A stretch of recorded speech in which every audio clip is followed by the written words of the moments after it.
Пхенчхан выглядит со стороны интересно, как Майами, но он не такой интересный город. Майами говорят, что гораздо лучше. Я думаю, что Майами хуже. Здесь очень чисто, очень безопасно. В Майами вечером ты не выйдешь на улицу. Может тебе кто-то подойти с пистолетом, взять твой кошелек, не отдашь, пострелять, да? Девчонки, которые ты встречаешь в барах, в ресторанах, это escorts, prostitutes. Все люди все время пахают. Одна работа, вторая работа, чтобы только оплатить налоги и расчеты. Всем думают, что в Америке была сказка, был American Dream. Но это неправда.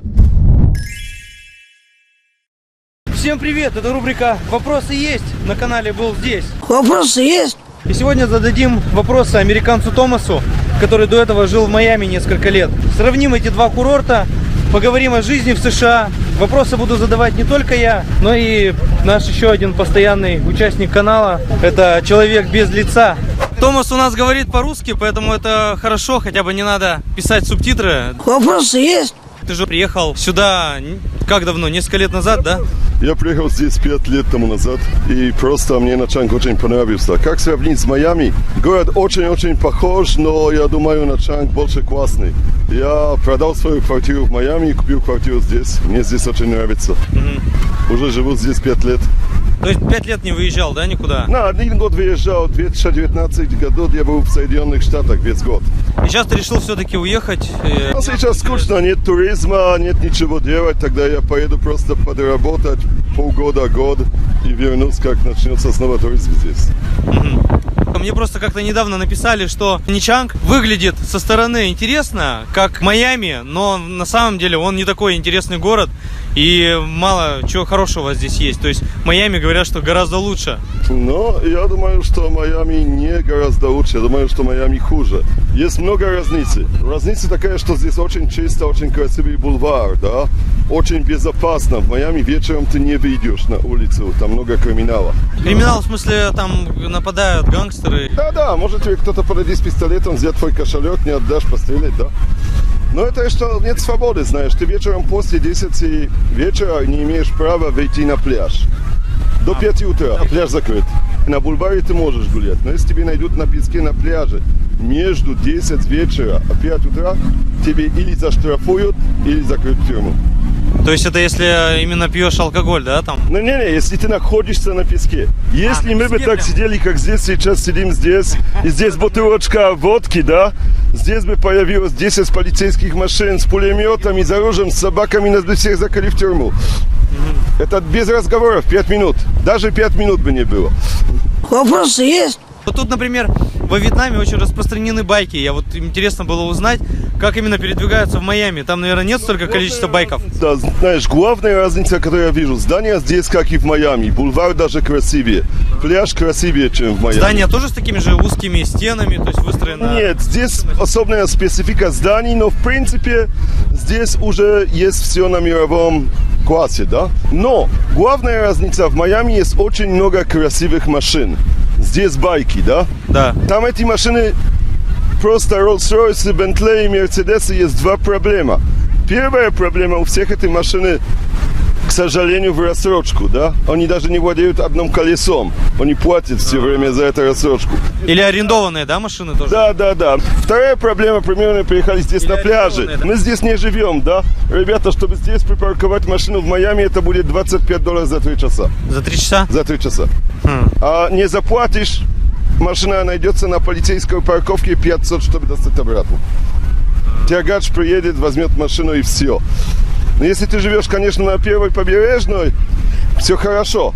Но если ты живешь 10 километров от побережной, на побережной гораздо дорого, да, жить. Но тогда тебе нет выбора. Ты можешь только на машине добраться на пляж, да? А цена за квартиру одинаковая? 10 раз больше. Цена за квартиру на побережье здесь примерно я купил квартиру.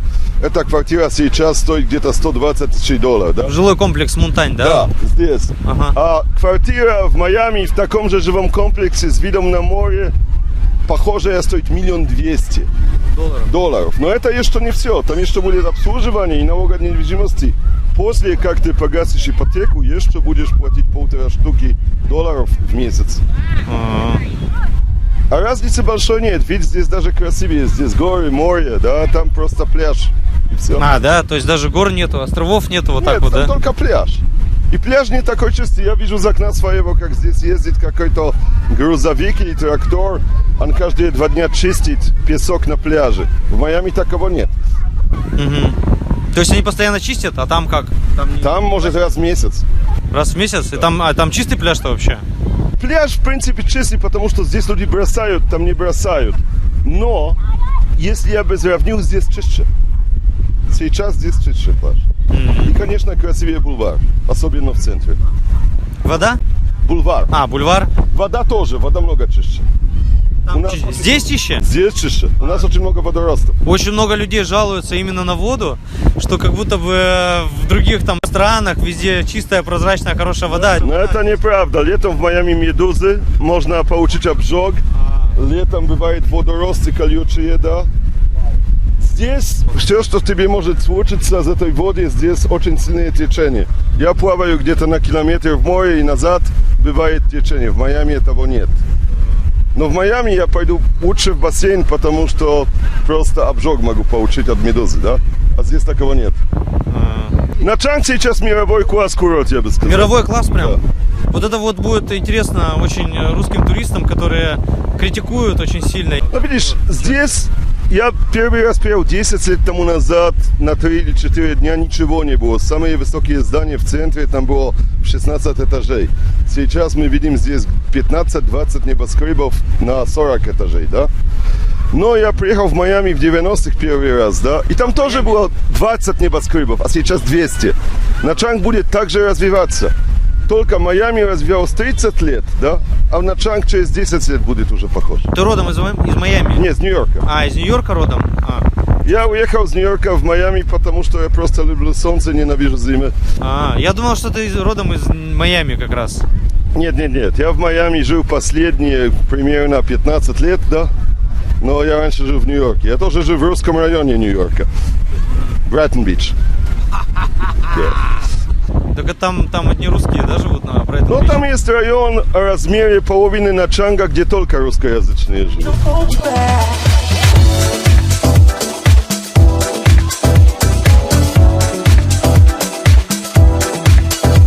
А это Аэромесседж от канала «Был здесь».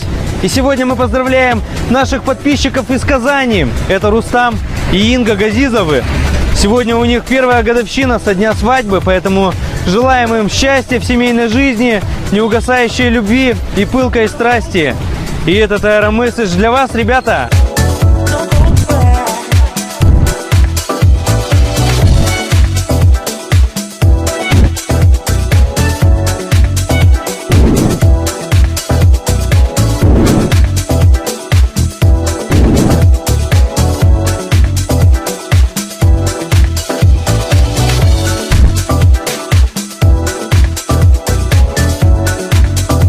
Кто хочет заказать такой креативный месседж из тропиков, пишите мне личное сообщение в любую социальную сеть.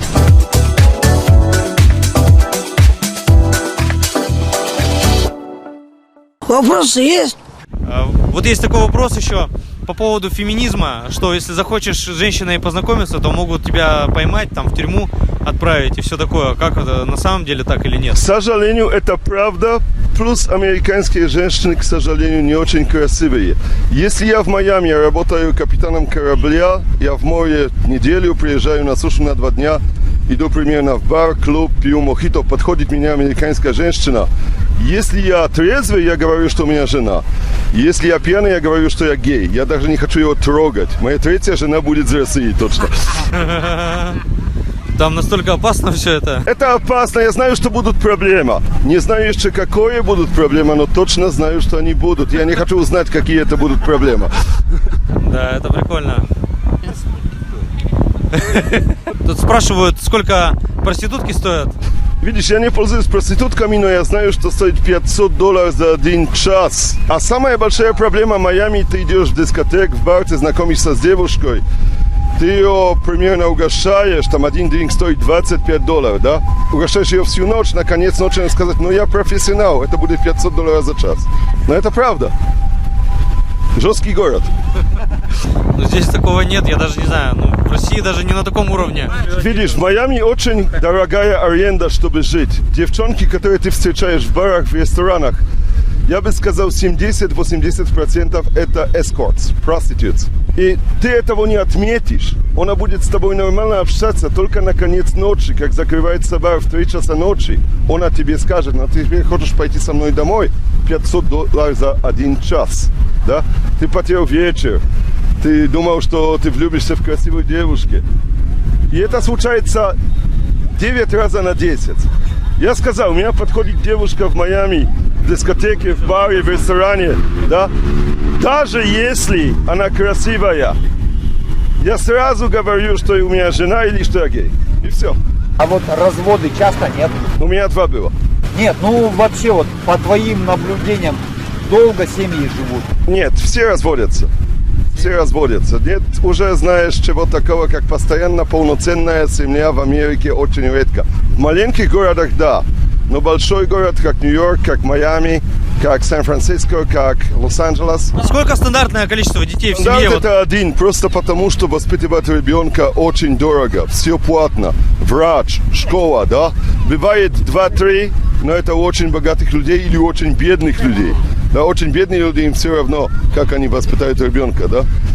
Но развод это норм, это норм. Чего такого, как полноценная семья в большом городе уже нету. В маленьком городе, в деревне, конечно, да.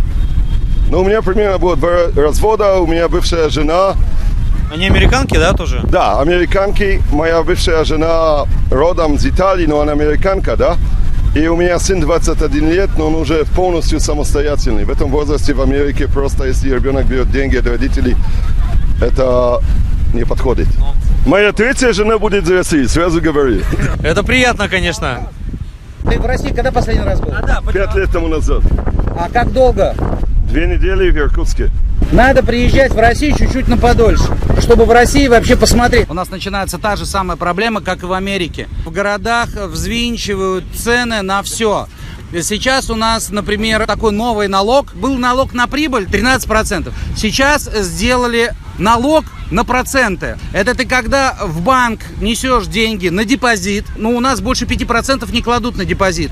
И вот с этих теперь 5%, которые с депозита, это считается тоже пассивный твой доход, и сейчас на него вводят тоже налог. А теперь у нас есть еще такой налог на предполагаемое богатство. Кто-то где-то подумал, что ты богат, и тебе вводят налог. Пока, правда, еще не понимаем, что это в цифрах, но уже озвучили власти такое. А есть еще налог или ограничение на предполагаемую бедность. Это если ты бедный, то тебе никогда в жизни не дадут кредит в банке, потому что ты не сможешь его оплатить, тебе будут всегда отказывать, представляешь? Но в Америке то же самое, и в Америке, я думаю, вам даже не снилось, какие налоги, особенно налог от недвижимости, да? Согласен. Это никогда не кончится. Я бы сказал, во всех странах мира хорошо, но в Америке налоговая всегда тебе достанет. Я про другое. То, что ты говоришь, вот в городах у нас все тяжелее и тяжелее, да? Но в Америке такого понятия нет, деревня. Есть, конечно. Есть? Да. Есть примерно маленькие города, есть деревни. Там маленькие налоги от недвижимости, но там зарплата тоже маленькая. Мне казалось, что у вас деревня называется маленьким городом. 3-4 дома тоже город. Это не У так. них есть деревня Village называется. Village. Village. Но это называется village, это можно называться little town. Знаешь, есть деревни, и в деревне есть такая проблема. В деревне впервые очень много наркотиков, потому что ничего не делать, да? Тогда люди очень скучно, они пьют, берут наркотики, да? Второе, очень много людей живет в прицепах, трейлерс. У них нет домов. Тебе думают, что в прицепе жить дешево? Нет. Мой друг, он был здесь инструктором по дайвингу, снимал красивую виллу в Анвене. Поехал в Техас, потому что здесь закончился туризм. Он сейчас снимает прицепу за $800 в месяц и еще платит 450 за землю под прицепом арендованную. 1200, чтобы жить в Техасе в прицепе, пожалуйста. Да. Слушай, у нас можно приехать в любую деревню, купить дом с приусадебным участком, это 15 соток. Угу. Что такое сотка, знаешь, да? Да, знаю. Вот. 15 соток позволяют тебе кормить семью из 6 человек. Если ты ее возделываешь, там картошка, огурцы и всякие прочие другие растения, да? И приехав в деревню, ты покупаешь, причем в зависимости от того, какой-то город. Это я говорю, это в радиусе 150 километрах от Москвы. Да. Вот, за 15, а то и за 10 тысяч долларов можно купить дом сруб. Такой, с печкой, со всеми делами, как бы, да, и жить именно так, как ты хочешь. Другое дело, что как бы без машины, конечно же, плохо. В Америке без машины погибешь. В деревне маленькой купишь дом между 150 и 300 тысяч долларов. Это дешево считается. Налог с этого дома будешь платить 3-4 тысячи долларов в год. Да, это 300 долларов в месяц налога за дом, который купишь, если погасишь ипотеку. В такой деревне ничего не заработаешь, потому что там нет работы, да. А фермеры? А фермеры, чтобы у тебя был приход с фермы, тебе надо 300 гектаров в Америке. Это совсем другая экономика. У нас жить в деревне – это маленькие налоги, потому что эти 3000 долларов в год за недвижимость – это очень маленький налог. Но там не зарабатываешь денег, Ну да. и там ничего делать. И все люди уезжают с деревни в большие города, где огромные аренды, огромные налоги, но можно заработать деньги, в принципе. Это так работает. Вопросы есть? Средняя зарплата в год у среднего американца. Средняя семья вместе, муж с женой, заработает 50 тысяч долларов, да? После налогов, может быть. За это в маленьком городе хорошо живешь, но в большом не выживешь совсем. В большом городе будешь делить квартиру с другими людьми. В городе примерно таким, как Майами, где квартиры на пляже, как здесь, аренда квартиры на самой пляже стоит 4000 долларов в месяц, да, это еще немного. А где-то далеко-далеко от пляжа 2,5. А как тогда выживает вот там, ну, скажем так, молодежь, да? А все в кредит или у них ничего нет? Все в кредите, ничего нету? Да. Жесть. Всем думают, что в Америке была сказка, был American Dream. Это история, так было 30, 40, 20 лет тому назад. В последние 20 лет Америка очень сильно поменялась. Сейчас, если двое людей не работают, ты не сможешь оплатить своих расчетов. И второе, ты не можешь купить дом или квартиру за наличку, просто цены такие огромные, что мало кто может себе на это позволить. Как ты уже получишь ипотеку, да, но до конца жизни будешь и 30 лет эту ипотеку погашать. И никогда в жизни не погасишь налога от недвижимости.